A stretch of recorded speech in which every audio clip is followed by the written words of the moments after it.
একটি ছোট শহরে নীরা তার পরিবারের সঙ্গে বসবাস করে।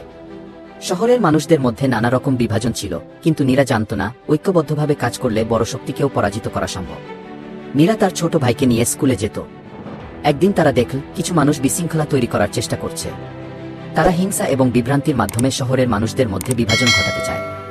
নীরা চুপচাপ সেসব দেখছিল, কিন্তু তার মনে একটি ভাবনা উকি দিল, আমরা যদি ঐক্য না রাখি তাহলে আমাদের শক্তি হারিয়ে যাবে। এই ভাবনা থেকেই নীরা সিদ্ধান্ত নিল শহরের মানুষদের মধ্যে ঐক্য গড়ে তুলতে হবে। সে বিভিন্ন ধর্ম, জাতি এবং শ্রেণীর মানুষদের সঙ্গে কথা বলে সেতুবন্ধন তৈরি করতে শুরু করল। একদিন রাতে সে একটি বড় সভার আয়োজন করল, যেখানে সবাইকে উদ্দেশ্য করে বলল, যদি আমরা একসঙ্গে কাজ করি তাহলে আমরা যে কোনো শক্তিকে পরাজিত করতে পারব। এর মধ্যে যারা শহরে বিভাজন সৃষ্টি করতে চাইছিল তারা নীরার এই উদ্যোগের বিরুদ্ধে প্রচার চালাতে শুরু করল। তারা বিভ্রান্তি ছড়ানোর জন্য ভিডিও বানাল এবং মিথ্যা প্রচারণা চালাল। কিন্তু নীরা এবং তার বন্ধুরা হাল ছাড়ল না। তারা মানুষের সঙ্গে কথা বলল, সঠিক তথ্য পৌঁছে দিল এবং ঐক্যের বার্তা ছড়িয়ে দিল। অবস্থা ক্রমেই জটিল হতে লাগল, কিন্তু নীরা জানত এটি তার এবং শহরের মানুষের শক্তির পরীক্ষা। সে শহরের বিভিন্ন জায়গায় ছোট ছোট সমাবেশ করল, যেখানে মানুষ একত্রিত হয়ে সমস্যার সমাধান নিয়ে আলোচনা করল। পুলিশ ও শহরের সাধারণ মানুষ একসঙ্গে কাজ করতে শুরু করল।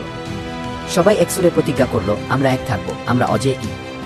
শেষ পর্যন্ত শহরের মানুষের ঐক্য এবং দ্বিতা সব বাধাকে অতিক্রম করল।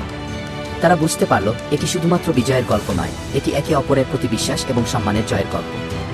শহরটি এখন একটি সম্প্রীতির স্থান হয়ে উঠেছে, যেখানে ধর্ম, সংস্কৃতি এবং ভাষার বৈচিত্র্যকে সম্মান করা হয়।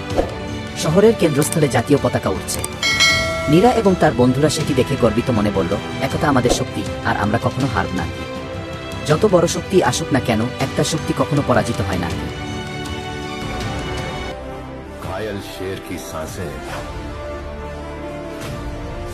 उसकी दहाड़ से भी ज्यादा भयानक होती है।